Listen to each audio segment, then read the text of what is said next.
Hello friends, இந்த வீடியோவில் நம்ம எதை பற்றி பார்க்க போகிறோன்னா, தொப்பூர் கணவாயில் நடந்த திகில் சம்பவத்தை பற்றி தாங்க பார்க்க போகிறோம். கௌதம் என்பவர் தொப்பூர் கணவாய் மூலம் பாதிக்கப்பட்டு ஸ்டில் இப்போ வரைக்குமே அந்த வழியில் போகாமல் பயந்துட்டு இருக்காருங்க. அதுக்கு முக்கிய காரணம் அங்கே உள்ள ஆவிதாங்க. இதோட ஃபஸ்ட் ஆஃப் ஏற்கனவே நம்ம சேனலில் போட்டிருக்கேங்க. இதோட வீடியோ மேலே பாருங்கள், ஐ பட்டனில் கொடுத்துருக்கேன். அதை பார்த்துட்டு வந்துட்டு இது பார்த்தீங்கன்னா உங்களுக்கு கதை நல்லா புரியுங்க. இல்லைனா இதோட ஷார்ட்டாக கதை என்ன நடந்ததுங்கிறத இந்த வீடியோவில் சொல்லிவிட்டு அதுக்கப்புறம் நம்ம வீடியோக்குள்ளே போகலாங்க. நம்ம சேனலில் நிறையா பேர் வீடியோ பார்க்குறாங்க, ஆனால் வீடியோ சப்ஸ்கிரைப் மட்டும் பண்ணுறதில்ல. ஃப்ரெண்ட்ஸ் சேனலில் இந்த மாதிரி அமானுஷமான ஸ்டோரிலாம் தெரிஞ்சுக்கிறதுக்கு சேனலை மட்டும் சப்ஸ்கிரைப் பண்ணிவிட்டு பாருங்கள். அப்போ தான் எனக்கும் மோட்டிவேஷனாக இருக்கும், உங்களுக்கும் உடனே நோட்டிஃபிகேஷன் உடனே வரும். ஏன்னா யாருமே சேனல் 99% வியூவர்ஸ் சேனல் சப்ஸ்கிரைப் பண்ணாமல் தான் பார்த்துட்ருக்காங்க. ஸோ அதை மட்டும் கொஞ்சம் கஷ்டப்படாமல் சப்ஸ்கிரைப் பட்டனை மட்டும் கிளிக் பண்ணிக்கோங்க ஃப்ரெண்ட்ஸ். நம்ம தொப்பூர் கணவாயை பற்றி பார்க்கலாம். இப்போ கௌதம் பெங்களூரில் வேலை செஞ்சிட்ருக்காருங்க. ஒரு சொந்த ஊர் சேலம் தான்.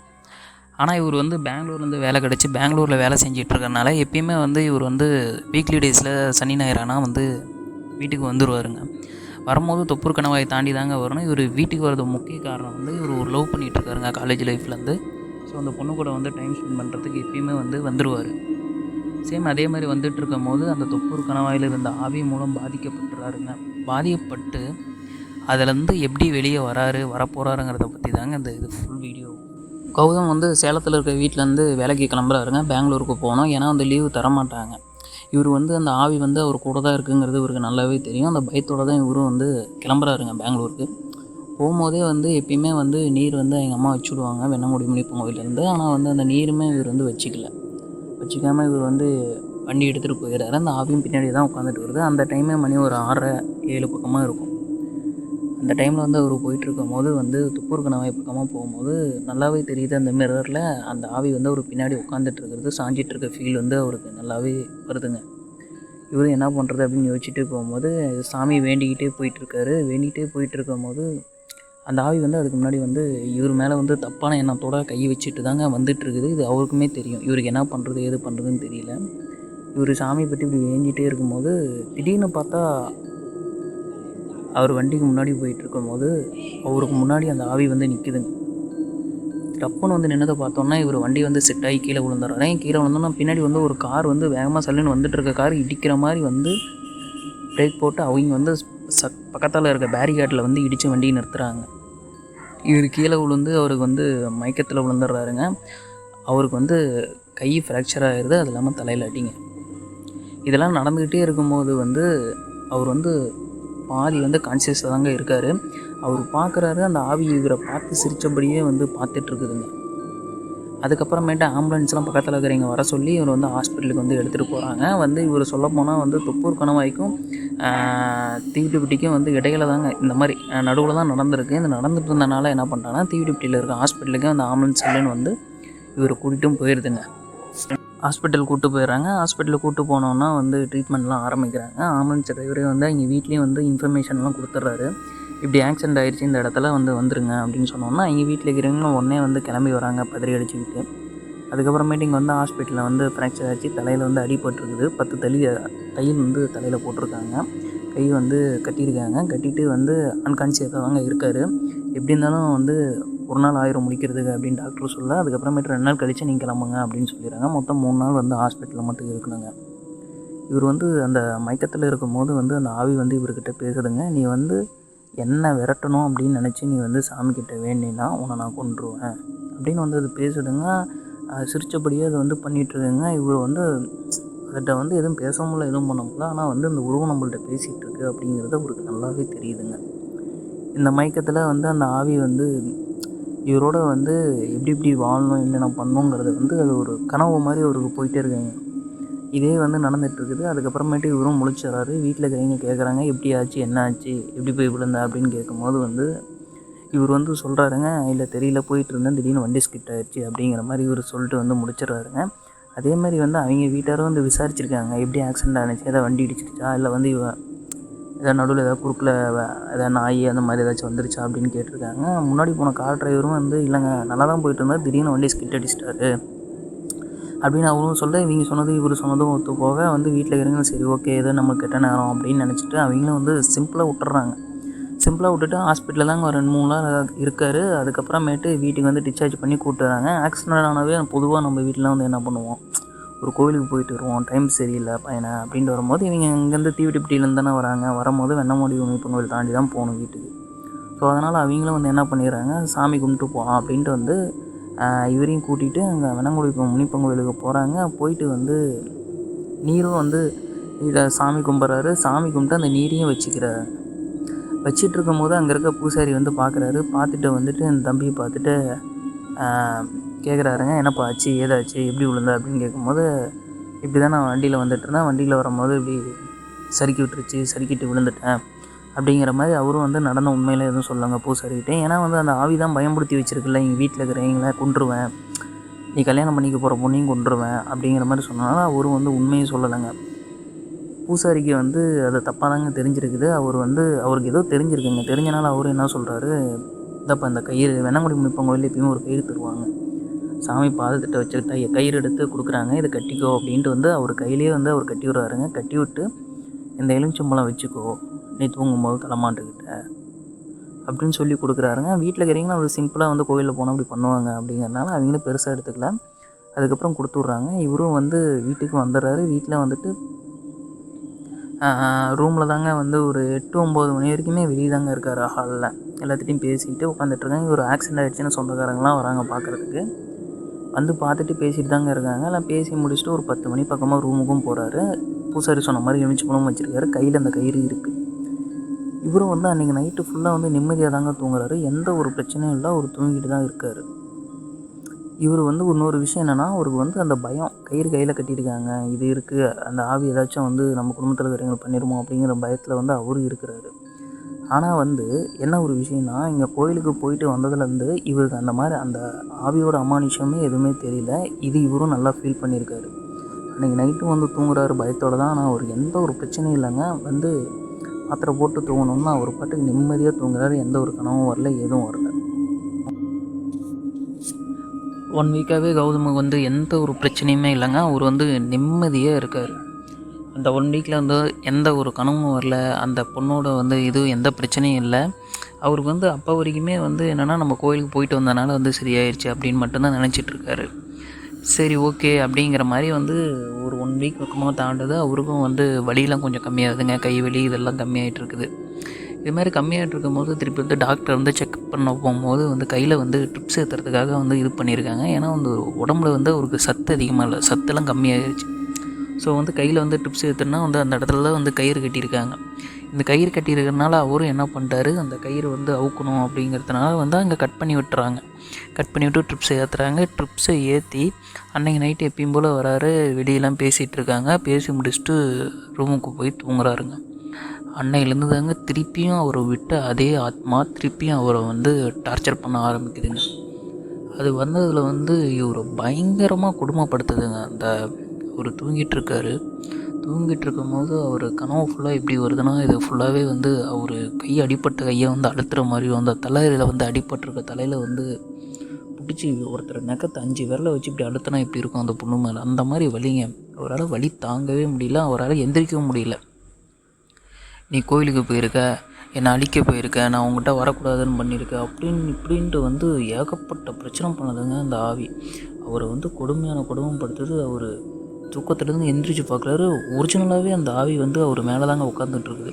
உட்காந்துட்டு ஒரு கையில் வந்து பார்த்திங்கன்னா அவர் கையை அழுத்திட்டுருக்குது, இன்னொரு கையில் பார்த்திங்கன்னா அவர் நெத்தி இப்படி வச்சு அடிப்பட்ட இடத்த அழுத்திட்டுருக்குது.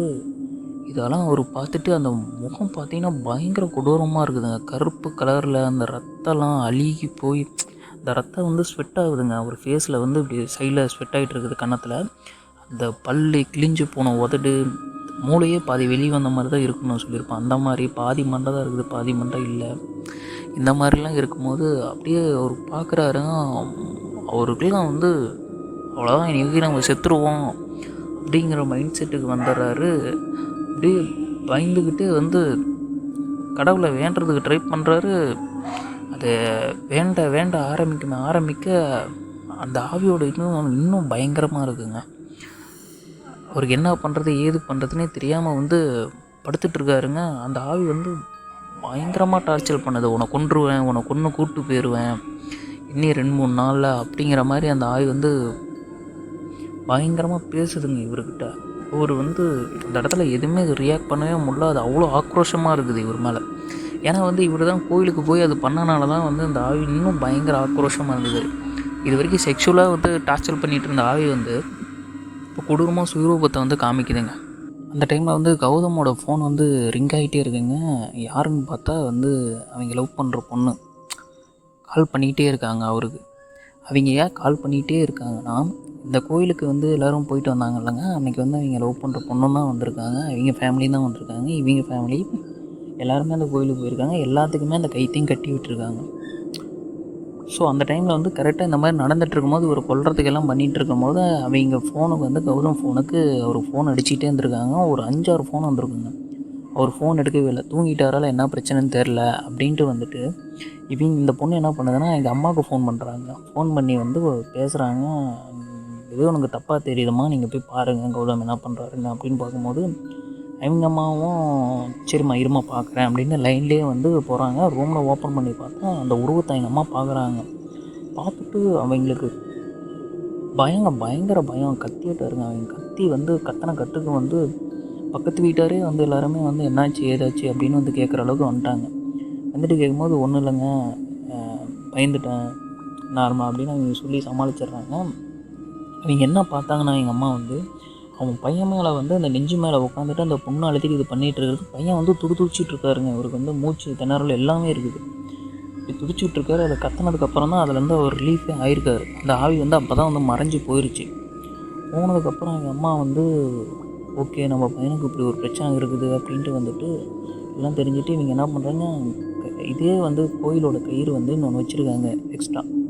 அவர் கொடுத்து அனுப்பிச்சி விட்ருக்காரு அந்த பூசாரி. அப்போவே முன்னாடியே அந்த பூசாரி வந்து எல்லாம் கணிச்ச மாதிரி எல்லாத்தையும் கொடுத்து அனுப்பிச்சி விட்ருக்காருங்க. அந்த கயிறு எடுத்து ஒரு கையில் கட்டிடுறாங்க. கட்டிட்டு வந்து எங்கள் அம்மா வந்து எங்கள் அம்மா வந்து அவங்க அப்பாவையும் கூப்பிட்டு வந்து இதெல்லாம் நடந்தது அப்படின்னு சொல்லி அதுக்கப்புறமேட்டு வந்து 2 பேரும் பேசுகிறாங்க எங்கள் பையன்கிட்ட.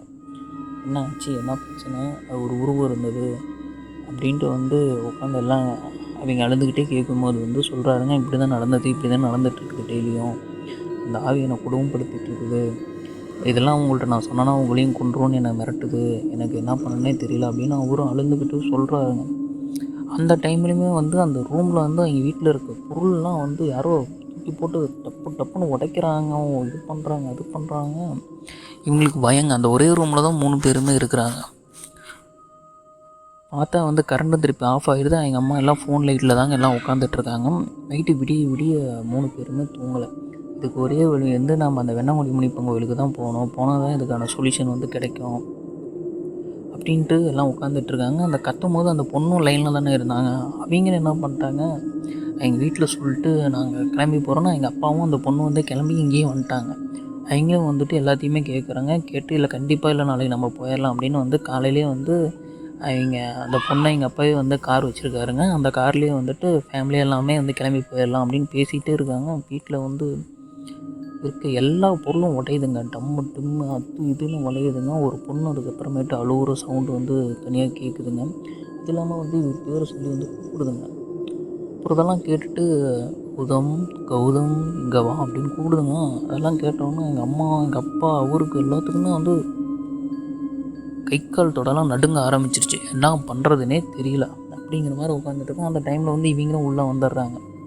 இவங்களும் வந்து வெளியெல்லாம் போகலாங்க. அவங்களே வந்து அப்படியே ஃபோன் பேசிகிட்டே மேலே வந்துருங்க அப்படின்னு சொல்கிறாங்க. எது நடந்தாலும் திரும்பாதீங்க, எதுவும் பண்ணாதீங்க அப்படின்னு வந்து சொல்கிறாங்க. அவங்களும் பயத்தோடு தாங்க உள்ளே வராங்க. உள்ளே வந்து அந்த டோரை வந்து கதவை சாத்துறாங்க. கதவை சாத்துறோம்னா அந்த டோர் மேலேயும் தூக்கி ஒரு பொருள் பட்டாருன்னு தூக்கி அடிக்குதுங்க.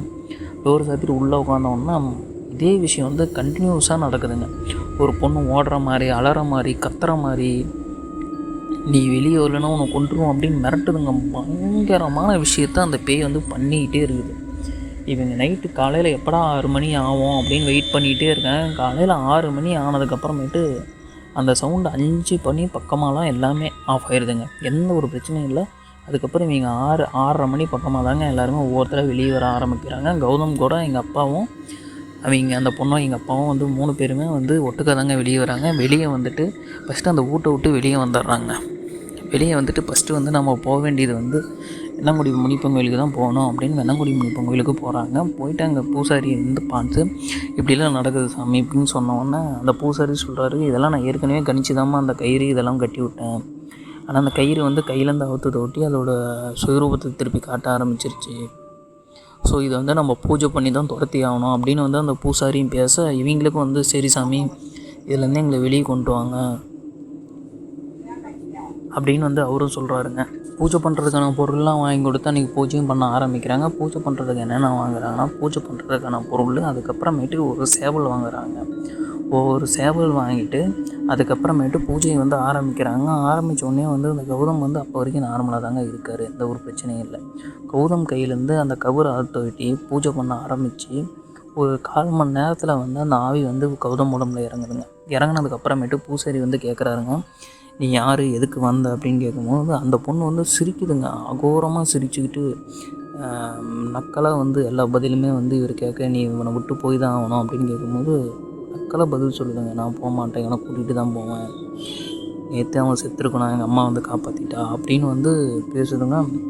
அவங்க வீட்டில் இருக்கிறவங்களுக்குலாம் வந்து பயங்கர பயம் எடுத்துக்கிச்சிங்க. அதுக்கப்புறமேட்டு என்ன பண்ணுறது, பூசாரி வந்துட்டு நீ போறியா இல்லை நான் உன்னை அடிச்சிருவேன் அப்படிங்கிற மாதிரி அவரு பேச, நான் போக மாட்டேன், அவனை கூட்டிகிட்டு தான் போவேன் அப்படின்னு வந்து இது பண்ணுறாங்க. இதெல்லாம் பண்ணுறதை கேட்டுட்டு இது வந்து பூசாரி வந்து பூஜை பண்ணி கணிக்கிறாருங்க. கணிச்சு பார்த்தா இது வந்து ஒரு பிரேத ஆத்மாங்க. இந்த பொண்ணு வந்து என்ன இருக்குதுன்னா, இப்படி ஒரு காலேஜ் படிச்சுட்டு நல்லபடியாக வந்து படிக்கிறாங்க. படித்து முடிச்சுட்டு வந்து எங்கள் வேலை கிடச்சிருச்சு அப்படின்னு வந்து அவரும் வந்து எங்கள் வீட்டுக்கு வந்து போகிறாங்க. வீட்டில் சொல்கிறதுக்கு சந்தோஷமாக, ஏன்னா எங்கள் குடும்பம் ஒரு ஏழ்மையான குடும்பங்க. இப்படி போயிட்டுருக்கும்போது வந்து அந்த இடத்துல வந்து பஸ்ஸு வந்து ஆக்சிடெண்ட் ஆகி அந்த இடத்துல இறங்கிடுறாங்க. இறங்கிட்டு இவங்ககிட்ட ஃபோன் இல்லைங்க. இது நடந்த காலகட்டத்தில் ஃபோனு எதுவுமே அந்த மாதிரி இல்லை. அதனால் இவங்க என்ன பண்ணுறாங்க, ரோட்டில் அவங்க தனியாக தாங்க இருக்காங்க. ஒவ்வொருத்தரும் ஒவ்வொரு வண்டி, பஸ்ஸு அது மாதிரி வரும்போது லிஃப்ட்டு கிடச்சி போயிடுறாங்க. இது அந்த ஆக்சிடெண்ட்டு ஒரு 11:30 மணிக்கு மேலே தாங்க நடந்திருக்குது. இந்த பொண்ணு தனியாக போயிட்டுருக்கும்போது அங்கே ஒரு பையன் தாங்க வந்து அந்த வழியில் போயிட்டுருக்காங்க. என்னடா பண்ணுறதுன்னு அவருக்கு தான் லிஃப்ட்டுன்னு கேட்குறாங்க. லிஃப்ட்டு கேட்டு அந்த பொண்ணு வந்து அந்த பையனை நம்பி வந்து உட்காந்துட்டு போயிட்டுருக்காங்க. அங்கே போகிற வழியில் இறக்கி விட்டுருங்கண்ணான்னு சொல்ல, அவங்களும் சரின்னு சொல்லிட்டு போயிருங்க. அது வரைக்கும் அந்த பொண்ணுக்கு வந்து அவங்க நல்லாவா நினச்சிட்ருக்காங்க. ஆனால் அந்த ஆள் வந்து குடிபோதையில் இருந்தனால இந்த பொண்ணை வந்து ஏற்கனவே எங்கள் ஃப்ரெண்ட்ஸுங்கிட்ட அதுட்டையும் வந்துட்டு ஃபோன் பண்ணி இப்படி நான் வந்துட்டுருக்கேன் அப்படிங்கிற மாதிரி சொல்ல, அந்த பொண்ணுக்கு வந்து இது தெரியலைங்க. இது எப்படி சொல்லியிருக்காங்கன்னா வந்து, இவர் வண்டியில் ஏற்றி ஒரு 1/4 மணி நேரத்தில் வண்டி ஓரமாக நிறுத்திருக்காருங்க. ரெஸ்ட் ரூம் போகிற மாதிரி நிறுத்திட்டு சொல்லியிருக்காருங்க. சொல்லிவிட்டு போகிற வழியிலே இன்னும் 2 பேர் எங்கள் ஃப்ரெண்ட்ஸ் ஆப்போசிட்டில் வந்திருக்காங்க. வந்துட்டு வண்டி இவங்களாம் நிறுத்தி அந்த பொண்ணை வந்து தலையில் அடித்து தரன்னு காட்டுக்குள்ளே இழுத்துட்டு போயிட்டாங்க. தரன்னு காட்டுக்குள்ளே இழுத்துட்டு போயிட்டு அந்த இடத்துல வந்து பொண்ணுக்கு எந்த அளவுக்கு வந்து குடும்பப்படுத்த முடியுமோ அந்தளவுக்கு குடும்பப்படுத்தி அந்த பொண்ணை சித்திரவதை பண்ணி தலையிலேயே அடித்து கொண்டிருக்காங்க. அடித்து பயங்கரமாக இது பண்ணி ஆக்சிடெண்ட் ஆன மாதிரி அவங்களே வந்து ரோட்டில் வந்து போட்டு செட்டப் பண்ணி போட்டாங்க. இது போட்டு ஓட்டி இது வந்து போலீஸ் விசாரணை வருதுங்க. இப்படி ஒன்று ஆயிருக்கு அப்படின்னா அவங்க வந்து எல்லாம் செக்கப் பண்ணி பார்க்கும்போது அவங்க வீட்டில் இருக்கிறவங்களும் வந்து ஆக்சிடெண்ட் ஆகிடுச்சு, இதுக்கு மேலே எதுவும் பண்ண வேணாம் அப்படிங்கிற மாதிரி வந்து அவங்க வீட்டில் இருக்கிறவங்களும் சொல்லி இது ரெக்வஸ்ட் பண்ணுறனால வந்து போலீஸ்காரங்க ஓகே ஏகப்பட்ட ஆக்சிடெண்ட் நடக்குது அப்படிங்கிறனால அவங்களும் வந்து காமனாக வந்து விட்டுறாங்க. அதுக்கப்புறம் அவங்களும் வந்து இதெல்லாம் பண்ணிடுறாங்க. அடக்கலாம் பண்ணி என்ன தான் வந்து இது பண்ணாலும் அந்த ஆவியோட இது வந்து நான் வந்து வாழணும், வாழ்க்கையில் முன்னேறணும் அப்படின்னு வந்து அந்த பொண்ணு நினச்சிட்டு இருக்கும் போது இந்த மாதிரி பண்ணிட்டாங்க அப்படிங்கிறனால அந்த பொண்ணோட ஆவி அங்கேயே தாங்க சுற்றிட்டு இருந்துருக்குது. இந்த பசங்க யார் யார் குடும்பப்படுத்தினாலும் எப்போ அந்த வழியில் வராங்களோ அப்போ வந்து கொண்டுறேன் அப்படிங்கிற மாதிரி வந்து அந்த ஆவி வெயிட் பண்ணிக்கிட்டே இருந்திருக்காங்க. அதே மாதிரி இவங்க ஃப்ரெண்ட்ஸுன்னு ஒருத்தர் 2 பேர்த்த கூப்பிட்டார்ல அந்த ஆள், அவங்க 2 பேருமே வந்து வண்டியில் வந்துட்டு இருக்கும்போது சேம் இதே மாதிரி பொண்ணு வேறு உருவத்தில்ங்க லிஃப்ட்டு கேட்டு வந்திருக்குங்க. லிஃப்ட்டு கேட்டு இவர் கூட வரும்போது இதே மாதிரி இவங்களை பொசஸ் பண்ணி கொண்டுருதுங்க 2 பேர்த்தையுமே. இது மாதிரி கொன்னதுக்கப்புறம் அதே மாதிரி திரும்பவும் வந்து பண்ணுதுங்க. ஒருத்தன் வந்தான் பார்த்தீங்களா, அவனை தலையிலேயே அடித்து கொண்டுருதுங்க. எப்படின்னு வச்சுக்கோங்க, கொடூரமான ஆக்சிடெண்ட்டுங்க. அது துப்பூர் கணவாயில் தான் நடந்திருக்கு. வண்டியில் வந்துக்கிட்டே இருக்கும்போது அவர் ஒரு பேரிகார்டில் போய் இடித்து தலையை 2ஆக பொழந்துருச்சுங்க. அந்த மாதிரி ஒரு ஆக்சிடெண்ட் வந்து அந்த பேய் பண்ணியிருக்குது. இவங்கெல்லாம் கொன்றுமே வந்து அந்த ஆவிக்கு வந்து திருப்தியே இல்லைங்க. அந்த வழியில் வரவங்க எப்பயுமே வந்து பயன்படுத்திக்கிட்டு இது மாதிரி வந்து டார்ச்சர் பண்ணிட்டு தாங்க இருந்திருக்குது ஒவ்வொரு டைமுமே. சேம் இதே டைமில் தான் வந்து அந்த பொண்ணு இறந்த டைமில் தான் வந்து கௌதமும் வண்டியில் வந்துட்டுருக்காருங்க. சேம் அதே டைமில் இவனும் அந்த மாதிரி ஆள் தான் அப்படின்ட்டு வந்து இவர்கிட்ட வந்து ஃபஸ்ட்டு பொசஸ் பண்ணியிருக்கீங்க. ஆள் வந்து நல்ல கேரக்டர் அப்படிங்கிறது வந்து அந்த பேய் வந்து நல்லா தெரிஞ்சுக்கிச்சிங்க. அதுக்கப்புறமேட்டு தான் இவர் மேலே காதல் வயப்பட்டு இவர் கூட வந்து கணவன் மனைவி உறவுலாம் இருந்திருக்குங்க, தப்பாக நடந்திருக்குது. அதுக்கப்புறமேட்டு அது வந்து எதுக்கான வந்து சித்திரவு பண்ணி பயன்படுத்தி வச்சுருந்துச்சுன்னா, இந்த விஷயம் வெளியே தெரிஞ்சால் நம்மளை ஒன்றே விரட்டி விட்டுருவாங்க அப்படின்ட்டு வந்து கௌதம் வந்து பயத்திலே வச்சுட்டு இருந்துருக்குதுங்க. ஆனால் இவர் எப்போ வந்து கோயிலுக்கு வந்து இதை கட்டி அந்த பொண்ணால் வந்து ஒரு வாரம் வந்து இவர் கூட இல்லாமல் தனியாக வந்து அது இருக்க ஆரம்பித்தோம். அப்போலேருந்து அதோட சுயரூபம் வந்து மாறிடுச்சுங்க. திருப்பி வந்து இவனை கொன்று நம்ம கூப்பிட்டு போயிடணும், இல்லைன்னா வந்து இவன் நம்ம கூட இருக்க மாட்டான் அப்படின்னு வந்து அந்த ஆத்மா வந்து இவரை கொல்றதுக்கு வந்து ட்ரை பண்ணியிருக்குங்க. அப்படிங்கிறத வந்து பூசாரி வந்து கணிச்சு ஃபுல்லாகவே வந்து சொல்லிடுறாருங்க. இதுக்கப்புறமேட்டு இதுக்கு என்ன சாமி வழி அப்படின்னு கேட்கும்போது, இதுக்கு மேலே வந்து இந்த ஆத்மா வெளியே அமைச்சிடலாம், ஆனால் வந்து இதுக்கு மேலே தொப்புருக்கன சைடு போகக்கூடாது. அந்த ஆத்மா வந்து வெயிட் பண்ணிகிட்டே இருக்கும் இவன் எப்போ வருவான்னு. ஏன்னா இது விரட்டவும் முடியாது, இது வந்து ஆசை தீராமல் இருக்குது. இது சைடு நாயம் இருக்கிறனால நம்ம எதுவும் பண்ண முடியாது, அந்த சைடு போகக்கூடாது அப்படின்னு சொல்லி அந்த பேய்கிட்டே சத்திய வாக்கு வாங்கிடுறாருங்க. அவன் இந்த பக்கம் வர வரைக்கும் நான் அவனை வந்து டிஸ்டர்ப் பண்ண மாட்டேன், இவன் என் வழியில் வந்தால் நான் வந்து ப்ரொசஸ் பண்ணி கொண்டுருவான் அப்படிங்கிற மாதிரி பூசாரிக்கிட்டே வந்து சத்தியம் பண்ணிவிட்டு போயிடுதுங்க. அதுக்கப்புறமேட்டு பூசாரியும் வந்து கௌதம் கிட்ட நீ அந்த பக்கமும் போகக்கூடாது, நீ இன்னும் ஒரு 6 மாத காலகட்டத்துக்கு அமாவாசை டைமில் நீ வெண்ணங்கோடி உமிப்பன் கோயிலுக்கு வரணும், வந்து சாமி கும்பிட்டு போகணும் அப்படின்ட்டு வந்து சத்தியவாக்கும் வாங்கி பூசாரி இதையும் சொல்லிடுறாருங்க. இதேமாரி 6 மாதத்துக்கு இவரும் பண்ணிகிட்ருக்காங்க. அதுக்கப்புறம் கௌதமுக்கு எந்த ஒரு பிரச்சனையும் இல்லைங்க. ஆனால் ஸ்டில் இப்போ வரைக்குமே வந்து கௌதம் தொப்பூர் கணவாய் பக்கம் கௌதம் இப்போ வரைக்குமே போகிறது இல்லைங்க. அவர் வந்து இப்போ வந்து காதலிச்ச பொண்ணு தாங்க வந்து கல்யாணம் பண்ணி இப்போ சந்தோஷமாக வாழ்ந்துட்டுருக்காரு. ஒரு 2 குழந்தைங்களும் இருக்குங்க. இப்போ சென்னையில் தாங்க இவங்க வேலையும் பார்த்துட்ருக்காரு. இப்போ நிம்மதியாக இருக்கேன் பிரதர். ஆனால் இப்போ வரைக்குமே வந்து தொப்பூர் கணவாய் பக்கம் போகிறதுனா எனக்கு பயம். ஸோ அந்த பக்கம் நான் போகிறதில்ல, சாகிற வரைக்கும் போகவும் மாட்டேன் அப்படிங்கிற மாதிரி சொல்லி முடிச்சிடுறாருங்க. ஸோ வந்து இந்த கதையில் நம்ம என்ன தெரிஞ்சுக்கணும்னா, ஒரு பொண்ணை வந்து எப்படி நடத்தணும், எப்படி பண்ணணும். இப்போ நம்ம வீட்லேயுமே வந்து அக்கா, தங்கச்சி, அம்மா எல்லாருமே இருக்காங்க. ஆனால் வந்து அவங்ககிட்ட எப்படி நடந்துக்கிறோங்கிறத நமக்கு தெரியுது இல்லைங்க. அதே மாதிரி தான் மற்ற பொண்ணுங்கள்ட்டையும் நம்ம நடந்துக்கணுங்க. ஒரு பொண்ணோட விருப்பம் இல்லாமல் எந்த பொண்ணையும் தொடவும் கூடாது, தப்பாக நடந்துக்கவும் கூடாதுங்க. இது வந்து இப்போ இருக்க ஜென்ரேஷனுக்கு நம்ம சொல்லி வளர்க்கணுங்க. இது மாதிரி சொல்லி வளர்த்தா தான் இந்த மாதிரி குற்றங்களெல்லாம் தவிர்க்க முடியுங்க. ஸோ இது எல்லாமே வந்து பண்ணுங்கள். குடும்பத்தில் வந்து எப்பயுமே வந்து பெண்களுக்கு மரியாதை கொடுக்கணும் அப்படிங்கிற மாதிரி வந்து கரெக்டான நம்ம ப்ரொசீஜரில் நம்ம பசங்களை நம்ம பொண்ணுங்கள்ட்ட சொல்லி வளர்த்தா மட்டும்தான் வந்து நம்மளை நாமளே மாற்றிக்க முடியுங்க. அவங்க பண்ணுவாங்க இவங்க பண்ணுவாங்க அப்படின்லாம் நம்ம வந்து உட்காந்துட்டு இருக்கிறதெல்லாம் வேஸ்ட்டுங்க. ஸோ இதே மாதிரி வந்து உங்களுக்கு ஆர்ஆரான ரியல் லைஃப் ஸ்டோரி வந்து உங்களுக்கு வேணும்னா நம்ம சேனலை வந்து மறக்காமல் சப்ஸ்கிரைப் பண்ணிக்கோங்க. ஏன்னா நம்ம சேனல் நிறையா பேர் வந்து சப்ஸ்கிரைப் பண்ணாமல் தான் பார்த்துட்ருக்கீங்க. ஸோ அதனால் சொல்லிக்கிறேன் ஃப்ரெண்ட்ஸ். ஸோ இதே மாதிரி நெக்ஸ்ட் வீடியோவில் உங்களை வந்து பார்க்கலாம். Bye friends.